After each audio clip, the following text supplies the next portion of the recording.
नमस्कार दोस्तों, स्वागत है आपका हमारे YouTube चैनल पर। आज हम बात करने जा रहे हैं भारत के टेलीकॉम सेक्टर की, जिसमें जियो, एयरटेल और वोडाफोन आइडिया ने हाल ही में अपने रेट बढ़ा दिए हैं। इसके साथ ही हम जानेंगे कि BSNL जो कभी नंबर 1 थी, आज क्यों डूबने की कगार पर है और क्या BSNL फिर से भारतीय टेलीकॉम का बादशाह बन सकता है।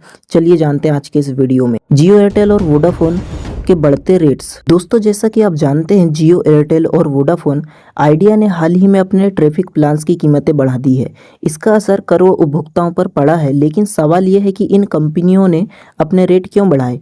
जियो के बाजार में आने के बाद से ही सभी कंपनियों के बीच प्राइस वार छिड़ी हुई है। शुरुआती दिनों में जियो ने फ्री डेटा और कॉलिंग की पेशकश करके मार्केट में बूम मचाया था। इसके बाद अन्य कंपनियों ने भी अपने प्लान में कटौती की थी। अब समय बदल रहा है, कंपनी अपने नेटवर्क को अपग्रेड करने में 5G सर्विस लाने के लिए भारी निवेश कर रही हैं। इसी कारण से रेट में बढ़ोतरी की गई है ताकि इन्वेस्टमेंट को रिकवर किया जा सके। अब हम बात करते हैं BSNL की, जो कभी भारत की नंबर 1 टेलीकॉम कंपनी थी, लेकिन आज डूबने की कगार पर है। आइए जानते हैं क्यों। शुरुआत और विकास। BSNL की शुरुआत अक्टूबर 2000 में हुई थी। 2002 से BSNL ने अपनी मोबाइल सेवा लॉन्च की और कुछ ही समय में नंबर 1 कंपनी बन गई।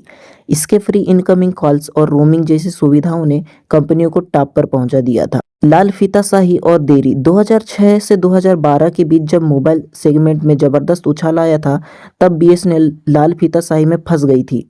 टेंडर प्रोसेस में देरी और सरकारी हस्तक्षेप ने कंपनियों को पीछे छोड़ दिया। 3G और 4G स्पेक्ट्रम। 2010 में 3G स्पेक्ट्रम की नीलामी में BSNL को भारी रकम चुकानी पड़ी थी।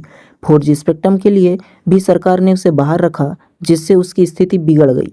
जियो का आगमन। 2016 में जियो के आगमन से टेलीकॉम सेक्टर में बड़ा बदलाव आया।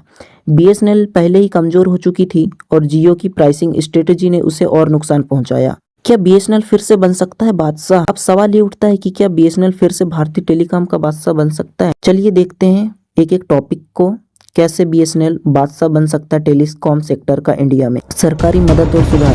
BSNL को सरकारी मदद की जरूरत है। उसके पास देश भर में जमीन, टावर और ऑप्टिकल फाइबर का बड़ा नेटवर्क है, जिसका सही उपयोग करके उसे फायदा हो सकता है। 4G और 5G का विस्तार। BSNL को जल्द से जल्द 4G स्पेक्ट्रम हासिल करना चाहिए और 5G के लिए तैयार रहना चाहिए। यह उससे प्रतिस्पर्धा बनाए रख सकता है। मैनेजमेंट में सुधार। कंपनी को अपने मैनेजमेंट और कामकाज के तरीकों में सुधार करना होगा। कर्मचारी की औसत उम्र और तकनीकी शिक्षा को ध्यान में रखते हुए सुधार करना होगा, क्योंकि BSNL के अधिकतर कर्मचारी ज़्यादा एजेड हैं। तो दोस्तों, ये थी भारतीय टेलीकॉम सेक्टर की कहानी।